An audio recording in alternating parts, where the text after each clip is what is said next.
किस्त के आगाज में अर्तुगरुल की जली हुई लाश का जनाजा बनाकर लाया जा रहा होता है।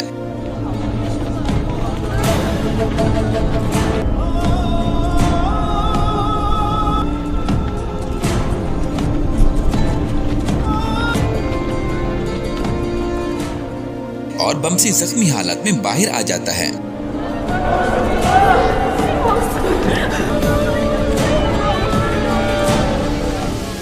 हलीना उसे बमसी बमसी कहकर रोकती है। बमसी हलीना से कहता है, इस बार तुम किसको परचम में लपेट कर लाए हो? हलीना बमसी से कहती है, मैं आपकी मिन्नत करती हूँ, अंदर चलते हैं। बमसी, आप मेरे साथ अंदर रुकें। बमसी हलीना का हाथ छुड़ाकर आगे भागता है। हलीना बमसी को रोकती है, खुदारा मेरे साथ रुकें, यहीं रहें। बमसी जाते हुए जनाजे को रोककर कहता है, रुक जाओ रुक जाओ। बमसी जाकर जनाजे को रोक लेता है और कहता है, नहीं, कौन है ये, कौन है ये? वो सब जनाजा वहीं रख देते हैं। सब लोग बमसी को रोकते हैं कि रुक जाओ, तुम इसको मत देखो। सब लोग गम के मारे मातम करने लगते हैं और एक क़यामत का समा बन जाता है।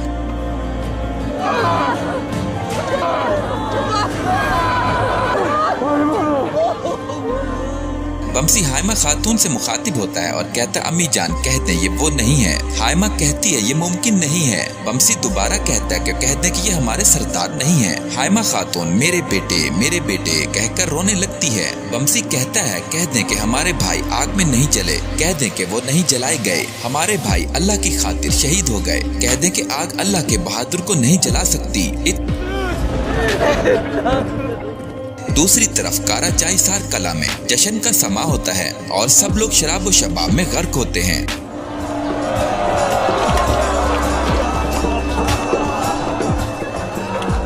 और वहां पर कमांडर आरिस भी आ जाता है।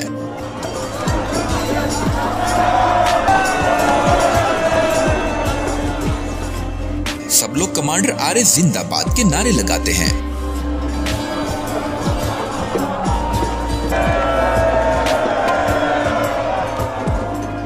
कमांडर आरिस लुकास को कहता है, दावत सुबह तक जारी रहेगी, जब तक अर्तुगरुल बाहिफाजत दफन हो जाए, इन्हें पीने दो। आज काराचाईसार में हमारा सबसे बड़ा खुशी का दिन है। लुकास कहता है, जो हुक्म आपका जनाब।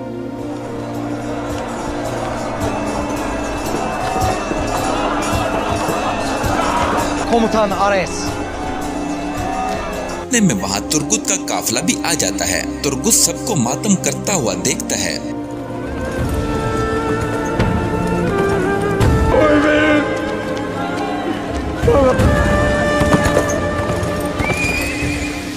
इतने में अर्तुगरुल का बेटा भी वहां आ जाता है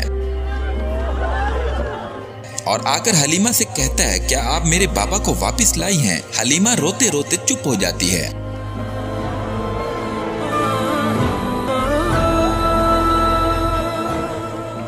इसके बाद तुर्गुत बमसी से पूछता है कि ये कौन है? बमसी रोते रोते कहता है, भाई है ये, तुर्गुत भाई है ये। बमसी तुर्गुत का हाथ पकड़ लेता है और कहता है, मेरे भाई, हमारे भाई आग में नहीं जले, मेरे भाई। तुर्गुत के हाथ से कुल्हाड़ा गिर जाता है। तुर्गुत कहता है, क्या भाई को आग में जला दिया गया?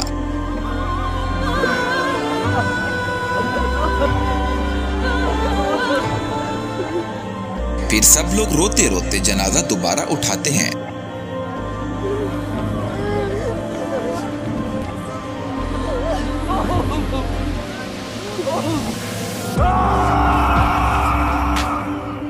अगले सीन में बमसी जख्मी हालत में बिस्तर पर होता है और कहता है, किस तरह इन्होंने आपको नजर आतिश कर दिया भाई, वो आपको कैसे मार सकते हैं? बमसी कहता है, मेरी वजह से हमारे भाई मरे हैं। अब्दुल रहमान कहता है, तुम्हारी कोई गलती नहीं बमसी मेरे भाई। इसके अलावा सिप्पा सालार तुर्गुत की बात ठीक है, अब मुत्तहिद होकर खड़े होने और अपनी तलवारें हाथ में थामने का वक्त आ गया। तुर्गुत कहता है, अब इंतकाम के अलावा कुछ और सोचना, हत्ता के सांस लेना भी हमारे लिए हराम है। अर्तुगरुल भाई के चले जाने के बाद यही वक्त है कि हम अपनी जानों को फरामोश कर दें और अपनी जानों को खतरे में डाल दें। इंतकाम हमारी नामूस का मामला है। हमने अपने सरदार और कबीले की इज्जत का पास रखना है। जो इस कर्जे से कतराए, मौत इसके पीछे हो। सब लोग यकजबान होकर कहते हैं, बिल्कुल ठीक है।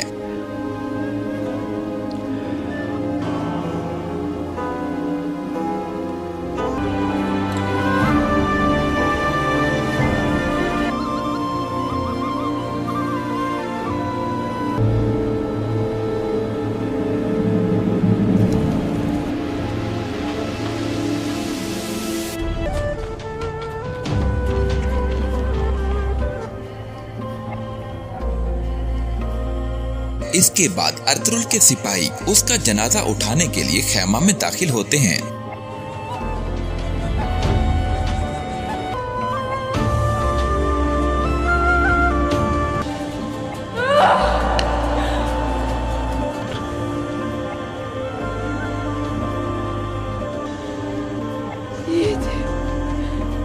और बिस्मिल्लाह पढ़कर उसका जनाजा उठाते हैं।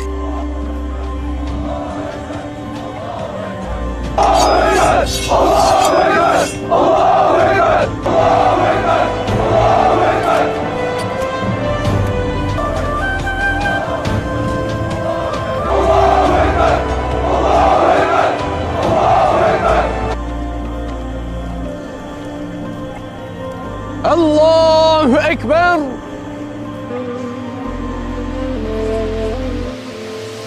जनाजा पढ़ाने के बाद कमांडर आरिस और उसके साथी भी वहां आ जाते हैं।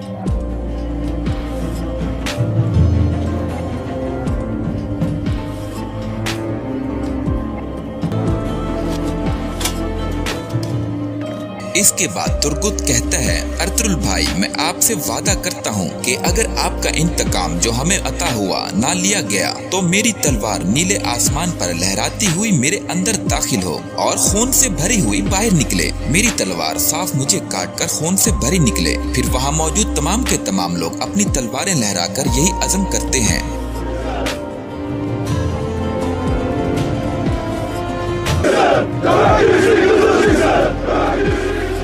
इसके बाद कमांडर आरिस अर्तुरुल के जनाजे के पास आता है और घुटनों के बल नीचे बैठ जाता है।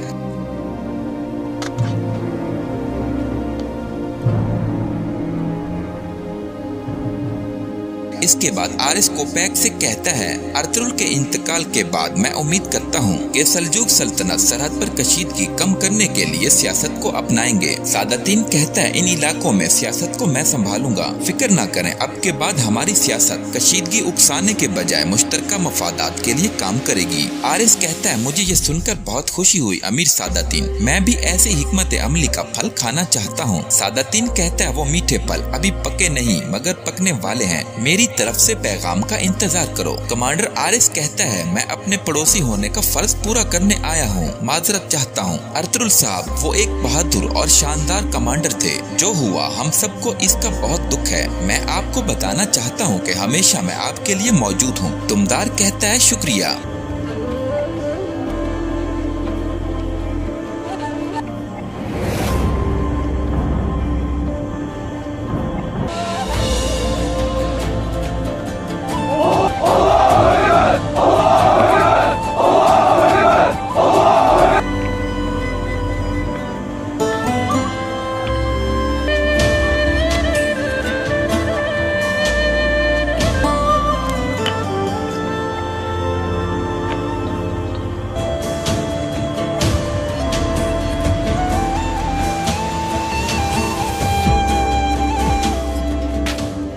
अर्तुरुल को दफन करने के बाद तुर्गुत कहता है, काय के बहादुर सरदारान, जानिसार माओ और बच्चों जो सिपाही बनेंगे,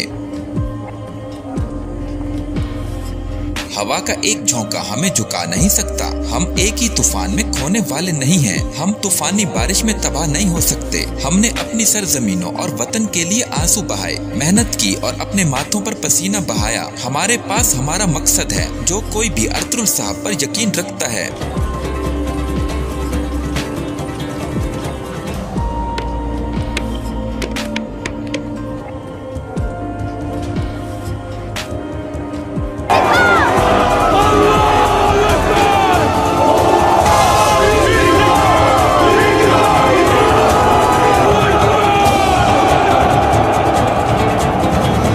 अगले सीन में अर्तुरुल खैमा में मौजूद होता है। उसके साथ एक छोटा नौमौलूद बच्चा भी होता है। जैसे ही वो इस बच्चे को छूता है, उसके सामने बहुत सारे मुहाफिज आ जाते हैं। अर्तुरुल कहता है, आप लोग कौन हैं? वो सब लोग अदब से अर्तुरुल को सलाम करते हैं। उनमें से एक आदमी आगे बढ़ता है और अर्तुरुल से कहता है, हम आउस नस्ल की बोजौक शाख से हैं। हम ओतकान के तानड़ी दान से आए हैं। अर्तुरुल साहब, हम आपके लिए खुशखबरी लाए हैं। आपके कदीम खैमे में लेटा ये बच्चा आसमान के नूर से रोशन आपका बेटा उस्मान है। इसका रहबर कुरान और हमारे नबी सल्लल्लाहु अलैहि वसल्लम की सुन्नत है।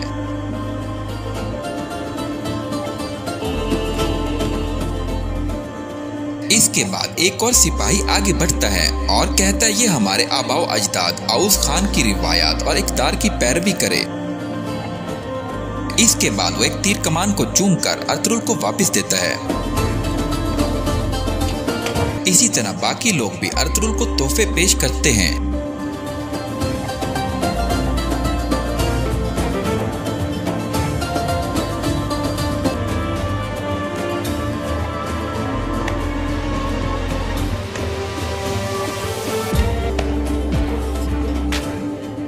इसके बाद अर्तुरुल अपने बेटे को उठाता है और कहता है, अपने आबाओ अजदाद आउस से अहद के साथ मैं खुद को इन तीरों और कमान से जोड़कर रखूंगा। ये महर हमारे वतन, हमारी रियासत का निशान है। हमारे आहनी नेज़े जंगल के दरख्तों की तरह बढ़े। हम अपनी सरहदों को दरियाओं से और समंदरों के पार तक वसी कर दें। इसके बाद अर्तुरुल अपने बच्चे को आसमान की तरफ बुलंद करता है और कहता है, नीला आसमान हमारी छत और सूरज हमारा परचम हो। इसके बाद अर्तुरुल बेहोशी की हालत में उस्मान उस्मान पुकार रहा होता है और शदीद जख्मी होता है। इसके बाद एक शख्स उसके लिए पानी लाता है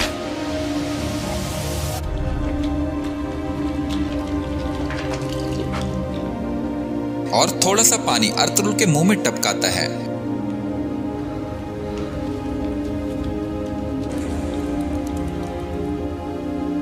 हलीना उसे बमसी बमसी कहकर रोकती है। बमसी हलीना से कहता है, इस बार तुम किसको परचम में लपेट कर लाए हो? हलीना बमसी से कहती है, मैं आपकी मिन्नत करती हूँ, अंदर चलते हैं। बमसी, आप मेरे साथ अंदर रुकें। बमसी हलीना का हाथ छुड़ाकर आगे भागता है। हलीना बमसी को रोकती है, खुदारा मेरे साथ रुकें, यहीं रहें। बमसी जाते हुए जनाजे को रोककर कहता है, रुक जाओ रुक जाओ। बमसी जाकर जनाजे को रोक लेता है और कहता है, नहीं, कौन है ये, कौन है ये? वो सब जनाजा वहीं रख देते हैं। सब लोग बमसी को रोकते हैं कि रुक जाओ, तुम इसको मत देखो। सब लोग गम के मारे मातम करने लगते हैं और एक क़यामत का समा बन जाता है।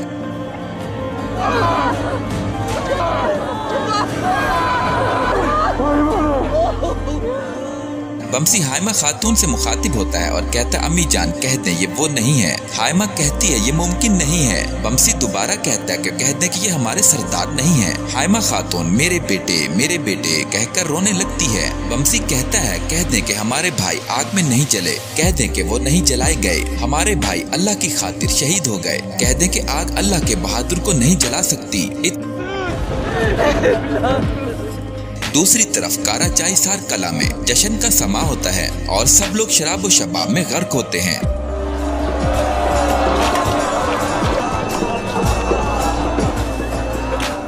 और वहां पर कमांडर आरिस भी आ जाता है।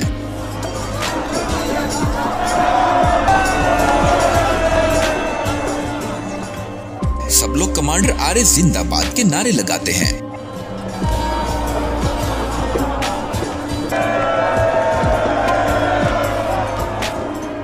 कमांडर आरिस लुकास को कहता है, दावत सुबह तक जारी रहेगी, जब तक अर्तुरुल बाहिफाजत दफन हो जाए। इन्हें पीने दो। आज काराचाई सार में हमारा सबसे बड़ा खुशी का दिन है। लुकास कहता है, जो हुक्म आपका जनाब।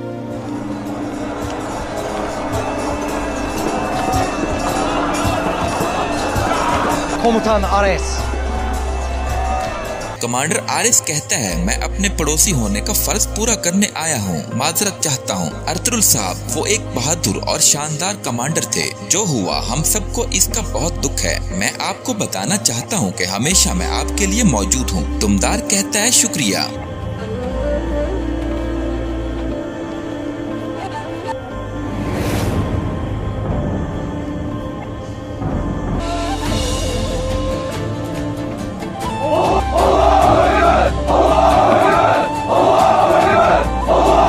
में वहाँ तुर्गुत का काफिला भी आ जाता है। तुर्गुत सबको मातम करता हुआ देखता है।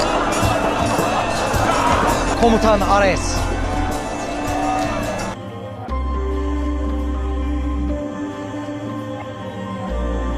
इतने में अर्तुगरुल का बेटा भी वहाँ आ जाता है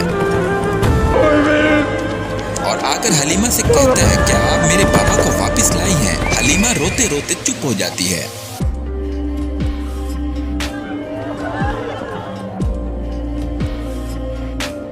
इसके बाद तुर्गुत बमसी से पूछता है कि ये कौन है। बमसी रोते रोते कहता है, भाई है ये, तुर्गुत भाई है ये। बमसी तुर्गुत का हाथ पकड़ लेता है और कहता है, मेरे भाई, हमारे भाई आग में नहीं जले मेरे भाई। तुर्गुत के हाथ से कुल्हाड़ा गिर जाता है। तुर्गुत कहता है, क्या भाई को आग में जला दिया गया?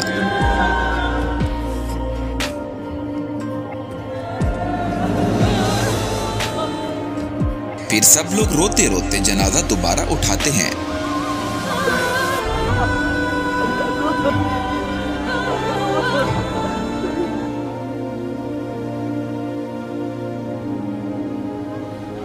अगले सीन में बमसी जख्मी हालत में बिस्तर पर होता है और कहता है, किस तरह इन्होंने आपको नजर आतिश कर दिया भाई, वो आपको कैसे मार सकते हैं? बमसी कहता है, मेरी वजह से हमारे भाई मरे हैं।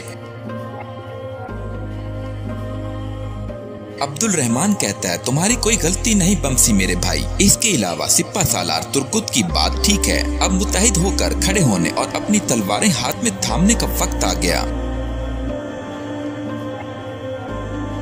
तुर्गुत कहता है, अब इंतकाम के अलावा कुछ और सोचना, हत्ता के सांस लेना भी हमारे लिए हराम है। अर्तुगरुल भाई के चले जाने के बाद यही वक्त है कि हम अपनी जानों को फरामोश कर दें और अपनी जानों को खतरे में डाल दें। इंतकाम हमारी नामूस का मामला है। हमने अपने सरदार और कबीले की इज्जत का पास रखना है। जो इस कर्जे से कतराए, मौत इसके पीछे हो। सब लोग यकजबान होकर कहते हैं, बिल्कुल ठीक है।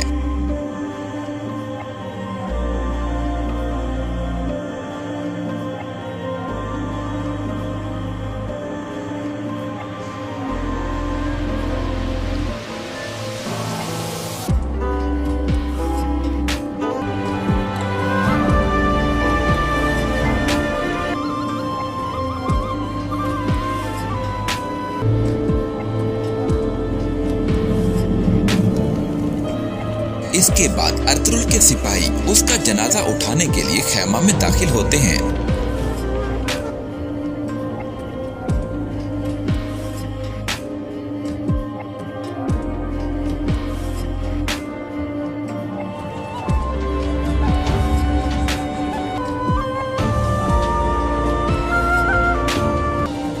और बिस्मिल्लाह पढ़कर उसका जनाजा उठाते हैं।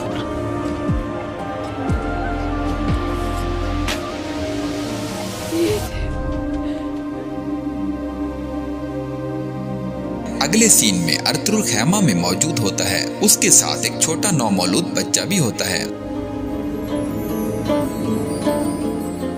जैसे ही वो इस बच्चे को छूता है, उसके सामने बहुत सारे मुहाफिज आ जाते हैं।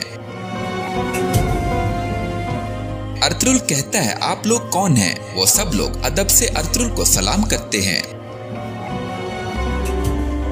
उनमें से एक आदमी आगे बढ़ता है और अर्तुगरुल से कहता है, हम आउस नस्ल की बोजौक शाख से हैं। हम ओतकान के तानड़ी दान से आए हैं। अर्तुगरुल साहब, हम आपके लिए खुशखबरी लाए हैं। आपके कदीम खैमे में लेटा ये बच्चा आसमान के नूर से रोशन आपका बेटा उस्मान है। इसका रहबर कुरान और हमारे नबी सल्लल्लाहु अलैहि वसल्लम की सुन्नत है।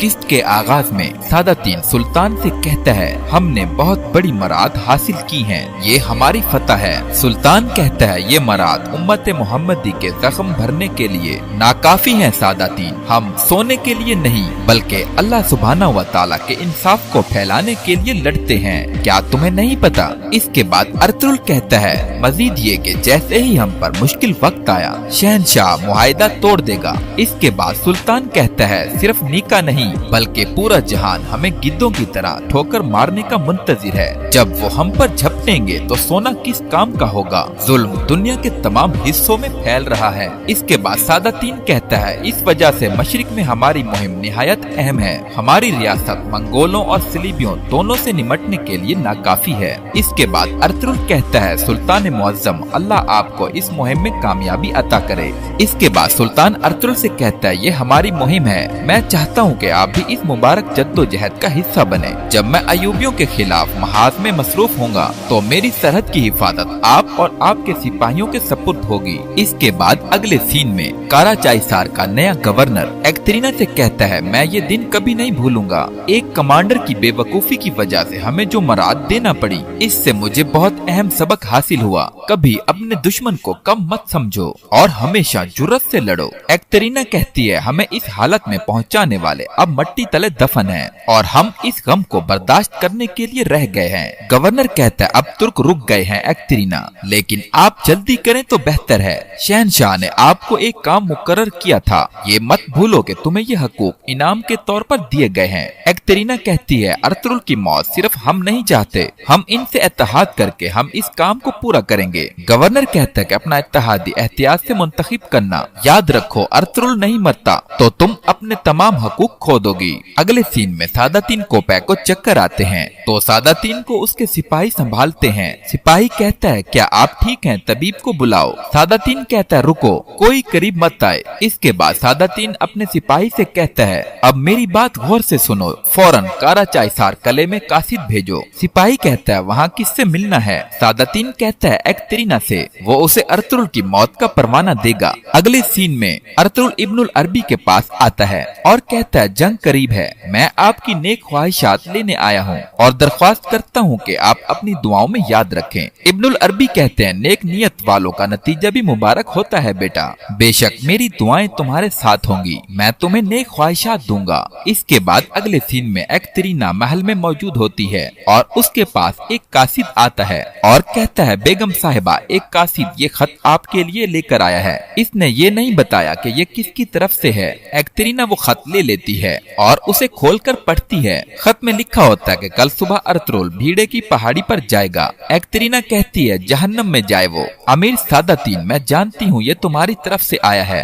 इसके बाद अगले सीन में असलहान खातून अपने खेमा में मौजूद होती है। उसे बाहर से आवाज आती है, इजाजत है असलहान खातून। असलहान कहती है, आ जाओ। असलहान तुर्गुत को देखकर कहती है, सिपाही तुर्गुत, खुशामदीद। तुर्गुत कहता है, आपसे मिलकर खुशी हुई असलहान खातून। असलहान कहती है, आ जाएं, बैठें। तुर्गुत कहता है, मैंने आपको कुछ जरूरी बताना है। सुल्तान अयूबियों के खिलाफ महाज पर जा रहे हैं। अर्तुगरुल साहब के मातहत तुर्क कबाइल के सिपाही मंगोलों के ताउन के खिलाफ मशरकी सरहदों की हिफाजत करेंगे। आपकी इजाजत से हम चाहते हैं कि आप चौदार कबीले के कुछ बहादुर भी मुख्तस करें। असलहान कहती है, हमारे सुल्तान और अर्तुगरुल साहब का हुक्म सर आँखों पर। जैसे ही मैंने सुना कि सुल्तान महाज पर जा रहे हैं, मैंने अपने सिपाहियों को तैयार कर दिया था। तुर्गुत कहता है, आपको कब पता चला? असलहान कहती है, मुझे अमीर सादातीन ने बताया। तुर्गुत कहता है, बड़ी लंबी जबान है इसकी, मैं जानता हूँ। इंशाअल्लाह इसने आपको परेशान करने के लिए तो कुछ नहीं कहा। असलहान कहती है, फिक्र न करें, इनकी बातें अब मुझे परेशान नहीं करती, अपने दिल को मुतमईन रखें। इसके बाद तुर्गुत कहता है, ठीक है, अर्तुगरुल साहब चाहते हैं कि हमारी शादी हमारी वापसी तक मुलतवी रहेगी।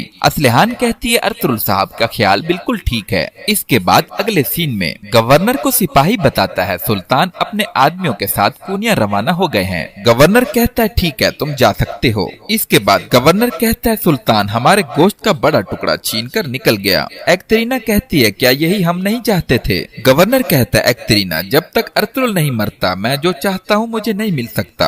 एक्तरीना कहती है, मैं अमन मुआहिदा तोड़े बगैर तुम्हें अर्तुगरुल का सर पेश करूंगी। गवर्नर कहता है, मुआहिदा तोड़े बगैर ये कैसे करोगी तुम? एक्तरीना कहती है, जिस खबर की मुझे तवक्का थी वो आ गई। अर्तुगरुल कल कोनिया रवाना होने के लिए भीड़े की पहाड़ी पर मर जाएगा। इसके बाद अगले सीन में अर्तुगरुल सुबह सवेरे जंग के लिए निकलता है। रास्ते में उसको जंग से तबाह लोग देखने को मिलते हैं। अर्तुगरुल वहीं रुक जाता है। ये सब एक्ट्रीना की चाल होती है। बमसी अर्तुगरुल से कहता है, भाई ये डाकुओं का काम लगता है, उन्होंने इन बेचारों पर घात लगाकर हमला किया। अर्तुग कहता है, हजूर कुछ जख्मी भी हैं, आपकी इजाजत से मैं और इसहाक इन्हें देख लेते हैं। अर्तुगरुल कहता है, कोई अपनी जीरा मत उतारे। अर्तुगरुल अपने सिपाहियों से कहता है, रास्ते के दोनों अतराफ फैल जाओ, अपने तीर तैयार रखो। अर्तुगरुल बमसी से कहता है, मोहतात रहना बमसी। बमसी कहता है, जो हुक्म आपका भाई। इसके बाद अर्तुगरुल और उसके सिपाही जैसे ही उनकी मदद को पहुंचते हैं वो उन पर हमला कर देते हैं। यहाँ पर सीजन 3 का इख्तिताम होता है। अब हम आपसे मिलेंगे सीजन 4 में। हम भाई को ढूंढेंगे, चाहे पूरी दुनिया हमें तबाह करने आ जाए, हम भाई को ढूंढेंगे। आपके साथ क्या हो गया सिपाहियों? तुम इस जमीन के चप्पे चप्पे को छान लो, हर दरख्त की तह और हर पत्ते के नीचे ढूंढो। फौरी तौर पर असलहान खातून को पैगाम भिजवाओ, हानली बाजार जाओ और अमीर सादतीन को पैगाम दो, वो आकर अर्तुगरुल साहब को तलाश करने में हमारी मदद करें। जाओ सुल्तान मुअज्जम को भी खबर भेज दो, जाओ। किस्त के आगाज में दुमदार कहता है, हम भाई को ढूंढेंगे, चाहे पूरी दुनिया हमें तबाह करने आ जाए, हम भाई को ढूंढेंगे। आपके साथ क्या हुआ सिपाहियों? तुम इस जमीन के चप्पे चप्पे को छान लो, हर दरख्त की तह और हर पत्ते के नीचे देखो। फौरी तौर पर असलहान खातून को पैगाम भिजवाओ, हानली बाजार में अमीर सादातीन को भी पैगाम भिजवाओ और उन्हें कहो कि अर्तुगरुल साहब को तलाश करने में हमारी मदद करें। जाओ सुल्तान मुअज्जम को भी खबर भेज दो। जब अर्तुगरुल को मैंने पंजों में दबोचा तो वो खुशी मुझे पहले कभी न मिली। अर्तुगरुल जैसे बड़े दुश्मन को मारने का कारनामा सिर्फ आप जैसा सूरमा जो तलवारबाजी में शोहरत रखता हो पूरा कर सकता है। अर्तुगरुल की मौत तमाम तुर्कों के लिए इबरत होगी। या तो वो सब अनातोलिया चले जाएंगे या फिर वो सब हमारी तलवारों से अर्तुगरुल की तरह मरेंगे। जनाब, इसमें कोई शक नहीं कि अर्तुगरुल की मौत की वजह से तुर्क दहशत से थरथरा उठेंगे। दर हकीकत जब इन्हें इसकी लाश मिलेगी तो इन पर दहशत तारी हो जाएगी। जनाब, ताहाल कोई लाश नहीं मिली, ये कैसे मुमकिन है? तुर्क हमले के इलाके में अभी भी इसको तलाश कर रहे हैं जनाब। हमारे सिपाही खुफिया तौर पर इसके ताकुब में हैं। लोकास, इसकी लाश चाहे तुर्कों को मिले चाहे हमें, ये जल्द से जल्द मिल जानी चाहिए। खैर जनाब, अर्तुगरुल पहले से मर चुका है, आप इसकी लाश की तलाश की इस कदर क्यों ख्वाहिश रखते हैं? लोकास, हमने अर्तुगरुल को मारा है जो तमाम तुर्कों का हीरो है। मैं चाहता हूँ कि वो इसको देखकर समझ जाएं कि इनका मकसद भी मर चुका है। सिर्फ इस तरह ही इनकी उम्मीदें खत्म होंगी। अगले सीन में असलहान खातून के पास 2 सिपाही आते हैं। असलहान कहती है, क्या बात है करजा? सिपाही कहता है, खबर अच्छी नहीं असलहान खातून, अर्तुगरुल साहब पर मुहिम पर जाते हुए घात लगाकर हमला किया गया। हमारे जो सिपाही इनके साथ थे वो शहीद हो गए हैं। अर्तुग साहब और बमसी भी बुरी तरह जख्मी हैं। इन्हें इनके कबीले वापस ले गए हैं। असलहान कहती है, और अर्तुगरुल साहब? सिपाही कहता है, अर्तुगरुल साहब का अभी तक कोई सुराग नहीं मिला। हाइमा खातून, हलीमा खातून और दुमदार साहब अपने सिपाहियों के साथ इन्हें तलाश कर रहे हैं। असलहान कहती है, किसने किया है ये? सिपाही कहते हैं, हम नहीं जानते असलहान खातून। असलहान कहती है, घोड़े तैयार करो, हम फौरन रवाना होंगे। अगले सीन में सादातीन कोपैक खाना खा रहा होता है और उसके पास एक सिपाही आता है। सिपाही कहता है, अमीर आली कदर काई कबीले से दुमदार साहब ने एक कासिद भेजा है। सादातीन कहता है, अच्छा तो क्या कहा उसने? उन्हें हमले की खबर मिली थी,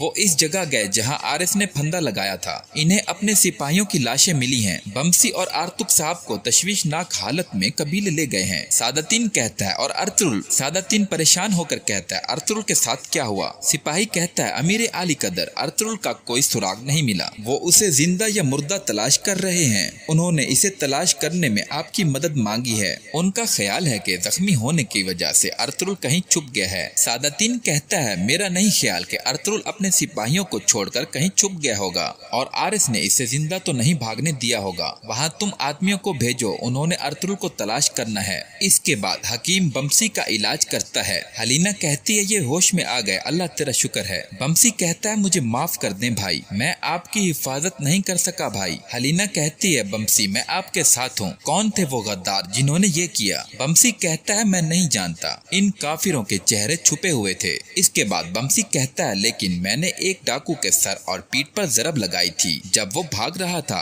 हकीम कहता है और अर्तुगरुल साहब वो कहाँ हैं? बमसी कहता है भाई जख्मी थे। हकीम कहता है कहाँ वो अर्तुगरुल साहब को कहाँ ले गए हैं? जल्दी बताओ मुझे ताकि हम इनकी मदद कर सकें। बमसी कहता है मैं नहीं जानता। इसके बाद बमसी दोबारा बेहोश हो जाता है। हकीम कहता है खातून जख्मियों को आप आराम करने दो, इन्हें आराम की जरूरत है। हलीना कहती है बमसी से मुझे जो मालूम हुआ मुझे ये हलीमा खातून को बताना है। उनके दिल भी मेरे दिल की तरह जल रहे होंगे। इससे पहले कि वो सब उम्मीदें हार जाएं, मुझे इनके इल्म में लाना होगा। इसके बाद हलीना वहाँ से चली जाती है। हकीम सिपाही को कहता है फौरन अमीर सादातीन की तरफ जाओ और जो मैं तुम्हें अब बताऊंगा उन्हें बताओ। इसके बाद अमीर सादातीन और उसके सिपाही भी वहाँ पहुँच जाते हैं जहाँ अर्तुगरुल पर हमला हुआ था। सादातीन अपने सिपाहियों को कहता है कि वो दूसरे सिपाहियों को कह के वो अर्तुगरुल साहब को तलाश करें। जब तक हम अपने सरदार आला को नहीं ढूंढते यहाँ से कोई नहीं जाएगा। सिपाही कहता है जो हुक्म आपका अमीर आली कदर। इसके बाद सादातीन हाइमा खातून को कहता है जैसे ही मुझे इस सफाकी का पता चला मैं फौरन चला आया।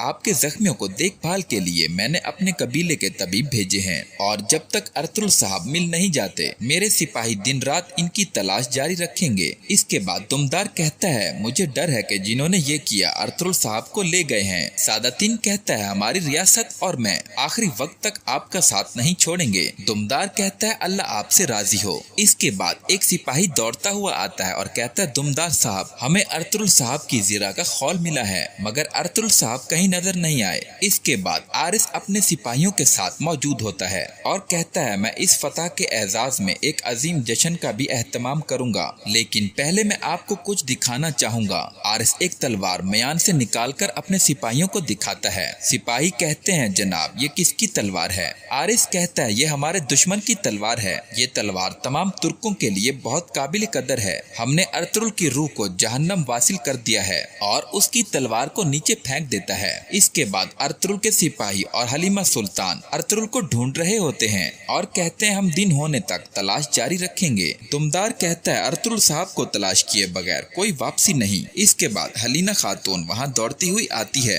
हाइमा खातून कहती है हलीना तुम यहाँ क्या कर रही हो मेरी बच्ची? हलीना कहती है अम्मा हाइमा मेरे पास एक खबर है। हाइमा कहती है क्या बात है मेरी बच्ची मुझे बताओ। हलीना कहती है बमसी ने अपनी आंखें खोल ली हैं। हाइमा खातून कहती है अच्छा तो अर्तुगरुल साहब कहाँ हैं? क्या उनका कुछ पता चला? हलीना कहती है इन्होंने हमला आवरों को नहीं देखा, इनके चेहरे ढके हुए थे और अर्तुगरुल साहब को हमारे 2 सिपाहियों ने कहीं मुंतकिल कर दिया था। इसके बाद अगले सीन में सादातीन के पास सिपाही आता है और कहता है अमीर हजरत काई कबीले पर मामूर हमारे तबीब का पैगाम आया है। बमसी ने बताया है कि इन पर डाकुओं ने हमला किया मगर इसने इनके चेहरे नहीं देखे। उसने भागने वाले एक डाकू को सर और पीठ पर मारकर जख्मी कर दिया था। सादातीन कहता है आला तो आरिस ने इस मामले को खामोशी से और मोहतात अंदाज में तय किया है। सादातीन कहता है क्या इसने अर्तुगरुल के बारे में कोई मालूमात फराहम की? सिपाही कहता है वो नहीं जानता अर्तुगरुल कहाँ है, इसने सिर्फ 2 सिपाहियों को अर्तुगरुल को जो जख्मी था वहाँ से ले जाते देखा। सादातीन कहता है गोकतुक जब तक अर्तुगरुल हमें जिंदा या मुर्दा नहीं मिल जाता हमें चैन नहीं मिलेगा। अपने आदमियों से कहो कि इसे जितनी जल्दी हो सके ढूंढें। इसके बाद अगले सीन में सुल्तान के पास एक सिपाही आता है। इसके बाद तुर्गुत सुल्तान से कहता है कि क्या मैं अंदर आ सकता हूँ? आपने मुझे बुलाया। सुल्तान कहता है तुम्हारे कबीले से एक सिपाही खबर लाया है। तुर्गुत कहता है सुल्तान मुअज्जम मुझे किसी सिपाही के आने की खबर नहीं। सुल्तान कहता है अर्तुगरुल साहब और सिपाहियों पर रास्ते में घात लगाकर हमला किया गया है। तुर्गुत कहता है क्या हमला किया गया? सुल्तान मुअज्जम किसने इन पर घात लगाकर हमला किया है? सुल्तान कहता है ये अभी वाज़ेह नहीं है कि किसने हमला किया। बदकिस्मती से ज्यादातर सिपाही जाँ बहक हो गए हैं, सिर्फ 2 जख्मी बच गए और अर्तुगरुल साहब गुमशुदा हैं। उनका कहीं कोई सुराग नहीं। काई उनको हर जगह तलाश कर रहे हैं। अब तुम्हारे लिए एक हुक्म है, अपने साथ अपने सिपाहियों को लो और सीधा अपने कबीले वापस जाओ और मामले की तहकीकात करो, पता लगाओ कि क्या हुआ था, ये जाल किसने बिछाया। इसके बाद अगले सीन में हाइमा खातून के पास एक सिपाही आता है और कहता है हाइमा खातून हमें एक जली हुई लाश मिली है। सब लोग उसकी तरफ दौड़ पड़ते हैं। हाइमा खातून लाश देखकर कहती है ये अर्तुगरुल नहीं है, ये मेरा बेटा नहीं है। इसके बाद हाइमा खातून लाश के हाथ से अंगूठी उतारती है और जोर जोर से रोना शुरू कर देती है। सब लोग जोर जोर से अर्तुगरुल अर्तुगरुल पुकारने लगते हैं और रोते हैं। इसके बाद एक सिपाही आरिस के पास आता है और कहता है अर्तुल की लाश मिल गई है। आरिस कहता है किसको मिली है? सिपाही कहता है काई कबीले के लोगों को। आरिस कहका लगाता है और कहता है वो जल्द ही इस लाश को कबीले ले जाएंगे। जब उन्होंने लाश देखी होगी तो कैसे चीखे होंगे। सिपाही कहता है जनाब अर्तुल साहब की मौत इस तरह नहीं हुई बल्कि इनको आग लगाई गई है। इसके बाद सादातीन के पास सिपाही आता है और कहता है अमीर हजरत हमारे सिपाहियों ने पैगाम भेजा है, आखिरकार अर्तुल की लाश मिल गई है। सादातीन कहता है ओ अल्लाह तेरा शुक्र है या रब, इंशाअल्लाह ये गवर्नर ने किया है। ये गवर्नर किस किस्म का बदमाश है। सिपाही कहता है जनाब इस पर कोई निशानात नहीं मिले और इन्हें इसकी लाश जली हुई हालत में मिली है। सादातीन कहता है जली हुई हालत में? सिपाही कहता है जी हाँ जनाब जली हुई हालत में मिली है। इन्होंने अर्तुल साहब की निशानदही इस अंगूठी से की है जो वो कमान खींचने के लिए इस्तेमाल करते थे। सादातीन कहता है ये गवर्नर किस किस्म का बदमाश है, क्या इसे कत्ल कर देना इसके लिए काफी न था कि इसने इसे जला भी दिया। सिपाही कहता है अब हमारे लिए क्या हुक्म है जनाब? सादातीन कहता है जो सबसे पहला काम हमें करना है वो अर्तुल के जनाजे में शिरकत है। हमारा असल काम जनाजा होने के बाद शुरू होगा। यहाँ पर इस किस्त का इख्तिताम होता है।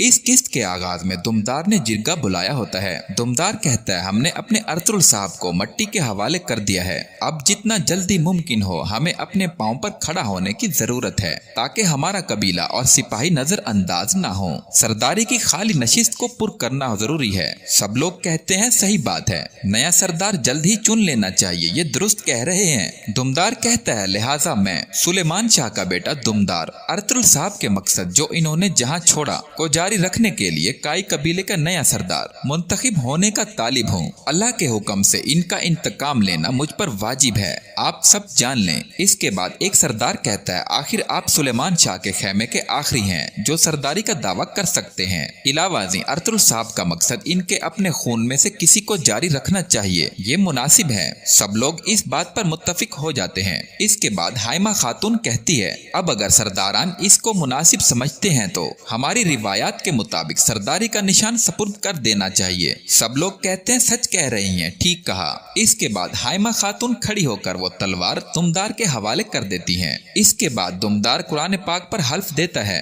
और कहता है मैं इस कुरान पाक अपने झंडे और अपने आबाओ अजदाद की तलवार पर कसम खाता हूँ, कुरान पाक और अपने शानदार परचम की खातिर अगर मैं अपने दीन या आबाओ अजदाद की रिवायात से भटका, अगर मैंने अपने भाई के रस्ते को छोड़ा तो मैं अपनी तलवार की तेज धार से कट जाऊं। इसके बाद हाइमा खातून दुमदार के कदमों में बैठ जाती है और उसके हाथ को बोसा देती है। इसके बाद एक शख्स दूसरे आदमी से पूछता है तो मुझे बताओ कि क्या अर्तुल ठीक है, क्या वो जिंदा बचेगा? दूसरा आदमी कहता है इसके अंदर का गुस्सा इसे जिंदा रखेगा, फिक्र ना करो। पहले वाला आदमी कहता है वहाँ असल में हुआ क्या था मुझे सब कुछ बताओ, लेकिन याद रखना अगर तुमने वहाँ जरा भी सुराख छोड़ा इसकी कीमत हमें अपनी जानों से चुकानी पड़ेगी। दूसरा शख्स कहता है कमांडर आरिस और इसके सिपाहियों ने डाकुओं के भेस में अर्तुल को जाल में फंसाया था। वो बहुत खूनरेज लड़ाई थी। मैंने आरिस का चेहरा देखा था जब वो जख्मी हुआ था, वो वही था। पहला शख्स कहता है यकीनन आरिस तुर्कों के साथ मुआहिदा तोड़े बगैर अर्तुल से छुटकारा हासिल करना चाहता था,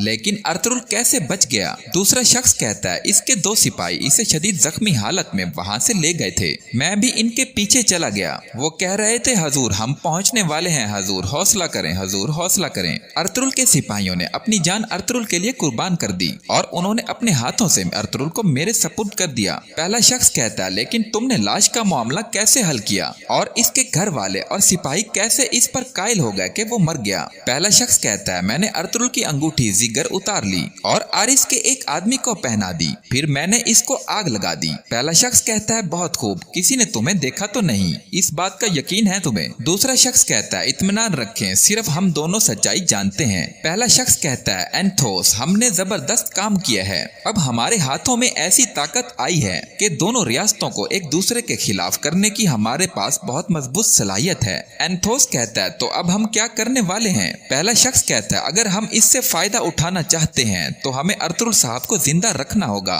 हमें मुर्दा नहीं बल्कि जिंदा इंसान की जरूरत है। आरिस मुर्दा अर्तुल से खौफ नहीं खाएगा बल्कि जिंदा अर्तुल से जो सांसें ले रहा हो इससे जरूर खौफ खाएगा। एंथोस कहता कहता है लिहाजा हम जितना सोना चाहेंगे वो हमें देगा, और सबसे बढ़कर तुमने आरिस को मारिया जैसी खूबसूरत कनीज दे दी। इसके बाद अगले सीन में वो दोनों अर्तुगरुल के पास गार में जाते हैं और वो दोनों देखते हैं कि अर्तुगरुल सांस ले रहा है। वो शख्स अर्तुगरुल से कहता है तुम्हारी नफरत तुम्हें जिंदा रखेगी, अपनी नफरत को जिंदा रखो ताकि तुम हमें अमीर बना सको। इसके बाद अर्तुगरुल को होश आ जाता है। अर्तुगरुल कहता है तूने यूसुफ अलैहिस्सलाम को अंधे कुएं से निकाला, या रब अपने इस लाचार बंदे की भी इस हैबतनाक सूरत हाल में मदद कर, मेरी मदद कर। अर्तुगरुल ये बार बार पुकार रहा होता है। इसके बाद सादातीन के पास तुर्गुत आता है। सादातीन तुर्गुत से कहता है सुल्तान ने तुम्हें क्या हुक्म दिया तुर्गुत? तुर्गुत कहता है इन्होंने मुझे ये पता लगाने का हुक्म दिया कि क्या हुआ है, और जब तक अर्तुगरुल न मिल जाए मैं वापस न आऊं। सादातीन कहता है तुम्हें पता चल गया कि क्या हुआ है,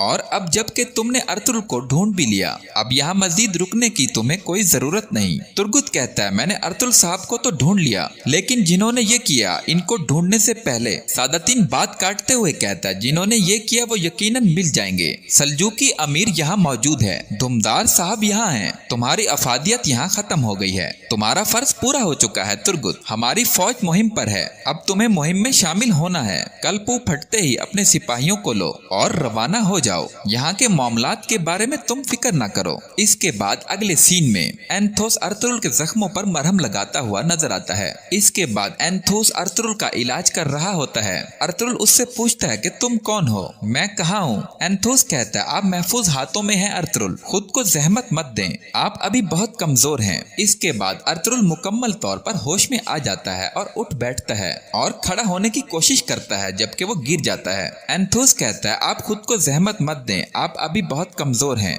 एंथोस कहता है देखें मैंने आपके लिए यखनी बनाई है, चलें थोड़ी सी पी लें। अर्तुगरुल कहता है ये यखनी पीने का वक्त नहीं, मेरे सिपाही कहाँ हैं, तुम कौन हो? एंथोस कहता है मुझे आप जख्मी हालत में मिले थे, मुझे अपना दोस्त समझें, चलें खाना खाएं ताकि आप जल्द अज जल्द सेहतयाब हो सकें। अर्तुगरुल उसे रोक देता है और कहता है मेरी सेहत तुम्हारे लिए इतनी अहम क्यों है? एंथोस कहता है ये सिर्फ मेरे लिए ही नहीं, ये हर उस शख्स के लिए अहम है जो आपसे मोहब्बत करता है अर्तुगरुल, आपके प्यारे आपके मुंतजिर हैं।